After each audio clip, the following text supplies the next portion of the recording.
Hello, good afternoon. I'd like to present you to Steve Fuller, Professor August Comte of Social Epistemology at the University of Warwick. He has been here this week, and he has given a line of talks, and I'd like to talk with him about a couple of issues that emerged as part of this talk. My name is Elisabeth Simburger. I work at the Centro de Políticas Comparadas en Educación at the Universidad de Warwick.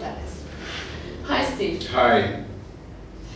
I'm very happy that we could welcome you here in Chile, and in total you are giving 5 talks, and the topics of these talks are quite diverse. They cover quite a range of topics, ranging from the university politics in the UK, a genealogy of neoliberalism from Pareto to Pinochet, the topic of interdisciplinarity in our times, until transhumanism, the relationship between science and religion. Now, for the people who are not so familiar with your work, a natural question arises. Is there a connecting line between all of these things? Yes, in fact, there is. I mean, one of the things that has been very much part of my academic career has been this idea of social epistemology, which is a field that I basically founded about 25 years ago, which has to do with the social production of knowledge. And this is a sort of inherently interdisciplinary project. What it basically looks at is the different social formations under which knowledge has been produced and is produced, and the way it ought to be produced, looking at the different ways in which knowledge can actually be put to use. And so why do we want knowledge? That's a fundamental question. And for whom is knowledge? And under what circumstances are we willing to pursue knowledge? By what means? To what ends? And all of this is part of social epistemology. And the topics that I have been speaking about this week here all relate to that in various ways, and in a way cover different aspects of my career over the last 25 years. Are there any other fields of knowledge that have a similar approach to what you call social epistemology? Well, I started the field largely because of limitations in some of the existing fields. Okay, so we do have fields like history of science, philosophy of science, sociology of science, and they tend to study knowledge in the ways that I've been talking about, but from pretty much a single disciplinary perspective. And one of the things that sort of interests me is I'm not just interested in finding out more about the nature of knowledge, but I'm interested in how this can inform decision-making now in various ways.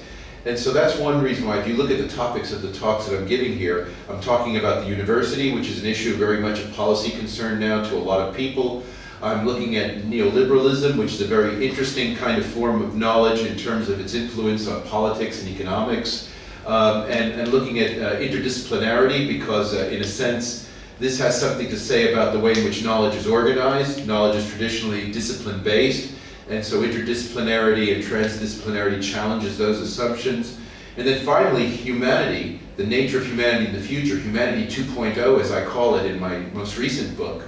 That has a lot to do with the kinds of creatures we think we are when we are acquiring knowledge. Are we just sort of glorified animals, or are we some way on the way of becoming gods of some sort that can have universal knowledge? So all of these different topics hook up together in the sort of general program of social epistemology that I've been pursuing. Well, in your program of social epistemology, you also speak about the normative standpoint. What kind of normative standpoint is that relating to knowledge production? Okay, so by normative, what I'm talking about here is the way knowledge ought to be produced. To what ends is knowledge being produced?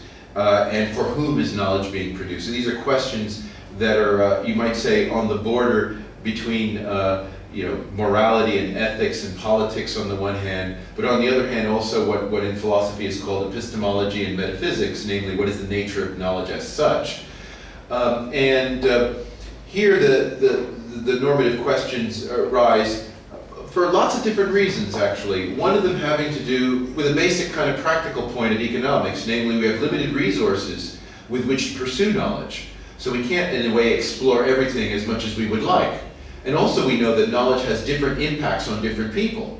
And so in that respect, we have to be very careful, or at least concerned about the kinds of knowledge we produce. But then there's this additional question which has to do especially with science as a form of knowledge. Because science is a very distinctive form of knowledge in that it has a kind of universal authority. That is to say, even though there are very few people who pursue science normally, the kind of knowledge that comes out as a result of doing science is supposedly true for everyone, everywhere, regardless of culture, regardless of time and place. And that puts a special sort of obligation on the knowledge producers who are going to be, operating, under the name of science. And so all of those questions that I've just been highlighting are all normative questions having to do with the nature of knowledge. Well, I'm especially intrigued by the difference between the public and the private university. And when one of your talks about higher education policy in the UK, obviously you talked about public universities.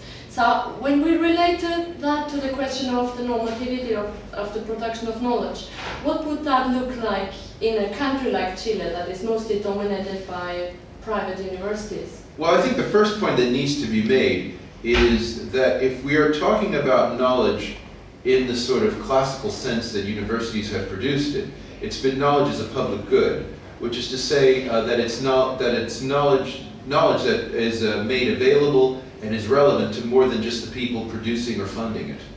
Okay, and in fact, from an economic standpoint, when we call something a public good, we often mean that it would actually cost more to restrict the knowledge than to make it available even to those who don't pay for it. Okay, so there's a kind of almost efficiency argument for public good knowledge. And I believe that is the case. So for example, if we don't talk about universities for a minute, but the whole idea of universal primary education, where everybody becomes literate and numerate and so forth, the idea is, even if people can't pay for this, the benefits they get from this and the benefits that they can provide to society and their own well-being outweigh whatever costs people have to put up front for it. And that's an example of knowledge as a public good. And I still believe in the idea that this also applies for the sort of higher order forms of knowledge that are associated with academic disciplines and science and so forth. So the question that we're faced with now is basically how to fund that. Okay? In principle, public and private institutions can produce knowledge as a public good. You don't have to be a public institution to do it. I mean, the advantage of being a public institution is typically the level of accountability, so that if you're not doing it, you're actually being held accountable in some sense to the public or the state or someone like that. But in principle, a private institution could do it as well. And if you look at some place like the United States, where the leading universities are for the most part private universities, they have been producing knowledge as a public good for a very long time and have quite a lot of autonomy for their academics, especially when compared to the European side of the equation. So those are the kinds of issues, and I think that the kind of world we're living in now, and I think this applies to Chile especially, is that there are limited resources, both public and private resources. And so people, in a way, are thinking much more strategically about why is it that they do want knowledge? But I think here it becomes very important to keep on stressing the public good aspect of knowledge. But to do that, you have to think of the society as a whole, the public as a whole, as something that goes beyond just the immediate people who are able to benefit from a university education, and also to go beyond the employers and so forth, but to imagine society as a sort of large-scale thing where the knowledge that's being produced within it will eventually have some kind of impact, even among those who cannot pay for it. And I think, however you fund that, that seems to me a kind of value or norm that you still want to keep in mind. Now, if we abstract a bit from the Chilean case, but look at countries that have a lot of neoliberal influence, seeing you as a knowledge doctor, what kind of prescription would you make in terms of education, knowledge production? Well, the first thing I think I would say is that under a neoliberal political economy, knowledge is not a public good. There is in fact, it's an issue as to whether there are public goods if you think of the world in neoliberal ways. Because for the most part, goods are property. And so the tendency is to think about knowledge, education, research as intellectual property of various sorts that, let's say, are sort of developed and transacted as either patents or copyrights or credentials in the case of education in a marketplace where you're able to get a job. So the kind of idea of knowledge as a public good that I was just talking about doesn't really apply in a neoliberal political economy. There's this kind of skepticism, you might say, about the special character of knowledge. Knowledge is just one more commodity, you might say, in the neoliberal political economy. And this is the thing that I think is very dangerous about this kind of general arrangement, which of course doesn't just apply to Chile, but applies to basically any kind of nation that is in the process of devolving funding from traditional state authorities for higher education. And that includes most of Europe at this point. So I think that there's a real danger there because, so what you end up seeing, for example, is we normally, in a classical view of the university, we think about education as a way of imparting knowledge to people. And the knowledge in some way will kind of empower them to do lots of different things in the world. But in the neoliberal political economy, knowledge is a much more restricted thing. Knowledge is a kind of credential that you get. Perhaps you get some skills or whatever. And as it were, the value of that comes from what you're able to do after that, in terms of being able to get a job that enables you to get an income that then enables you to live. And so the value of knowledge is purely understood in these highly individualized, restricted short-term kinds of ways. And it seems to me that completely devalues the nature of knowledge. And one of the things that happens in neoliberal regimes is, alongside of devaluing the nature of knowledge, is degrading the status of the knowledge producers. So that the academics are no longer these sort of tenured, permanent position people who have careers where they're able to pursue knowledge wherever it goes, but rather they are people who are hired on a short-term basis to teach skills that students then will be able to get jobs on the basis of, and then go on and make money and contribute to the economy in that fairly kind of limited way. So I do think there's a lot of dangers posed by a neoliberal economy to knowledge as a public good, and it's by no means restricted to Chile. I would like to speak about a slightly different topic now. Well, you explained that the wide range of topics that you're dealing with can mostly be explained by your programmatic approach, social epistemology. But there is an approach in sociology that tries to explain the emergence of topics, the development of research topics relating to personal histories. So I was wondering, in relation to your latest book about transhumanism 2.0, whether you would like to delineate a bit the personal relationship that made you write this book.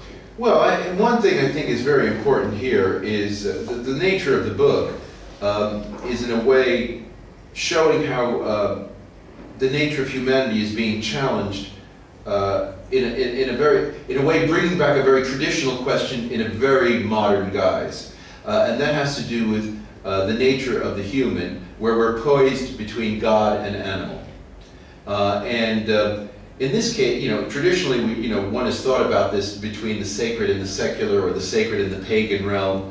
But in the period that we're entering into now, the sacred is often very much represented in terms of some way of getting outside our bodies, not necessarily as spirits in heaven, but perhaps getting into a sort of second life in cyberspace, perhaps becoming an android. So these kind of computerized transhumanist visions of humanity 2.0 on the one hand, kind of carrying along what in the past would have been a theological vision of humanity getting closer to God. When you think about Ray Kurzweil, the singularity, this kind of idea, the age of spiritual machines. But on the other hand, there's a move, as it were, to bring humans down to earth, as it were, to re-embed us in nature. And so a lot of the ecological, environmental stuff, a lot of the stuff concerned with animal rights, for example, that we have to, as it were, know our place in nature and not take up too much space. All of those kinds of things, should we use animals in scientific experimentation, right? The animals are taken equally seriously in terms of the value of their lives as humans, because humans are, at the end of the day, just animals.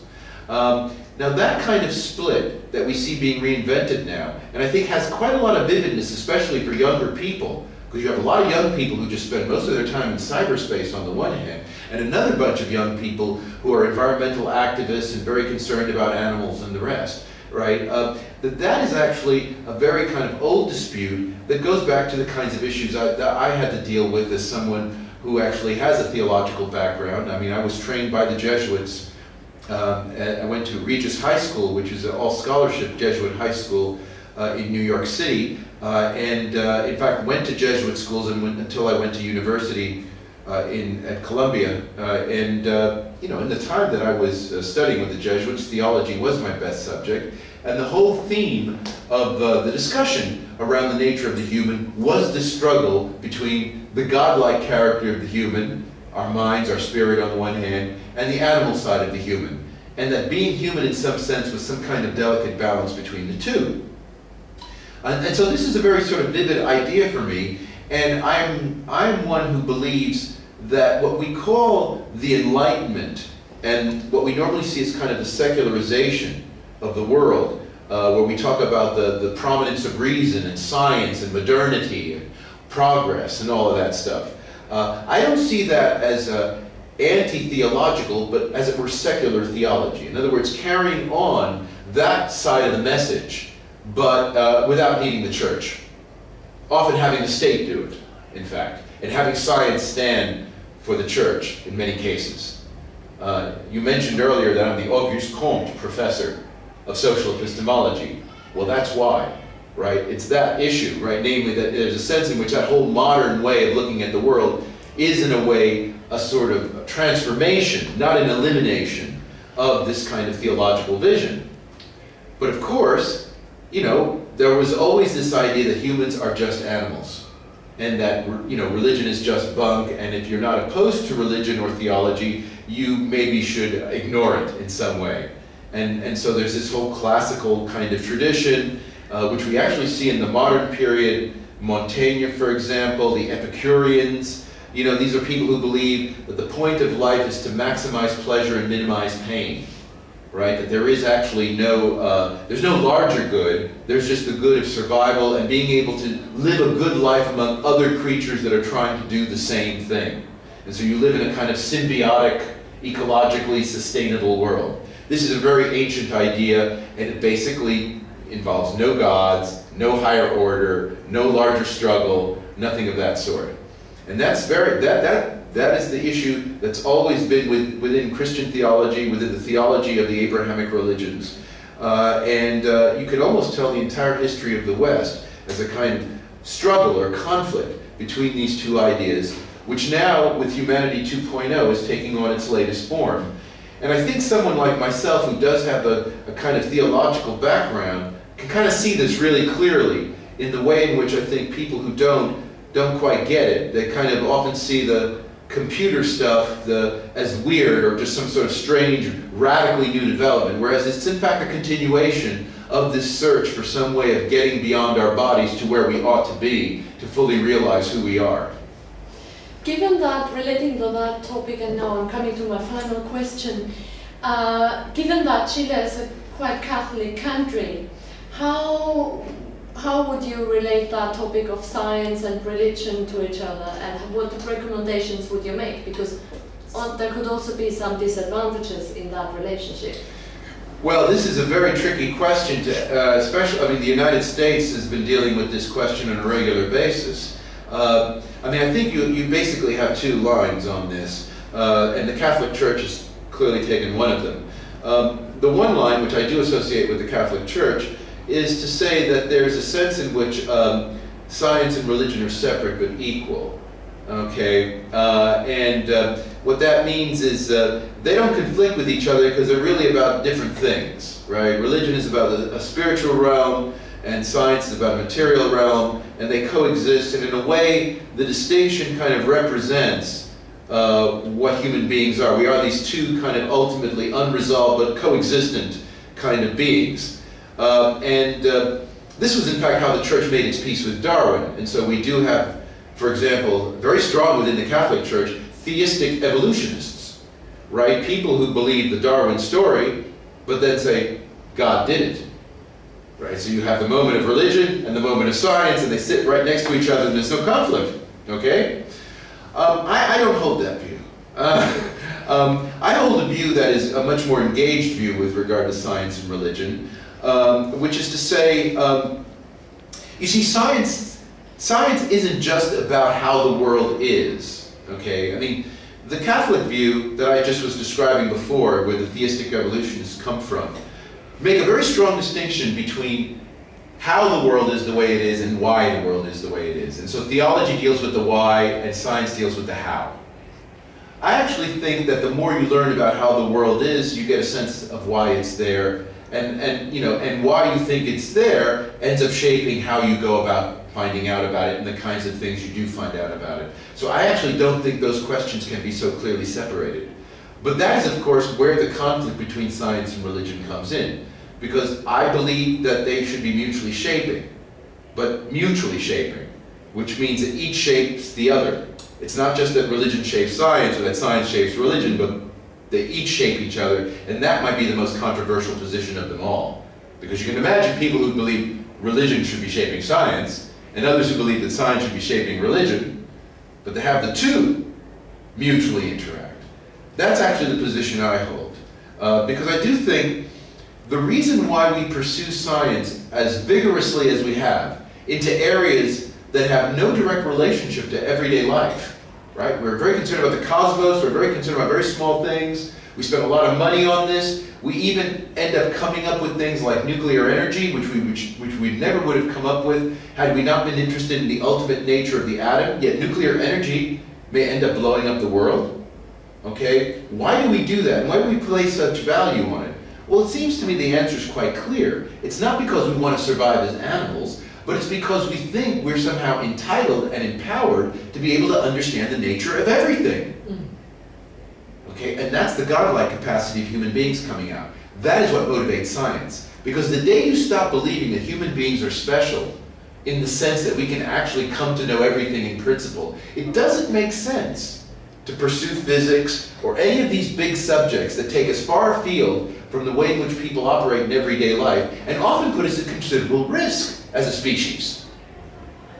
But yet we persist with science in that big way, and that is a godlike residue that we have.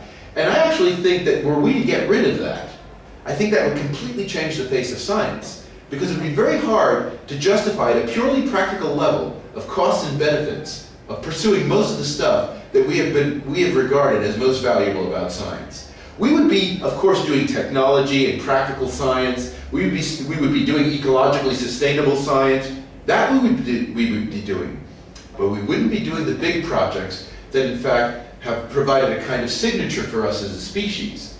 And so in that respect, I do think even today, science still presupposes a kind of a theological underpinning. Not a membership in a particular church, I'm not saying that, but a certain kind of understanding of human beings as being godlike. Well, that sounds really exciting, and I think that Chile would for sure present a nice playground for you in the future to continue our dialogue. Thank you very much. Well, thank you.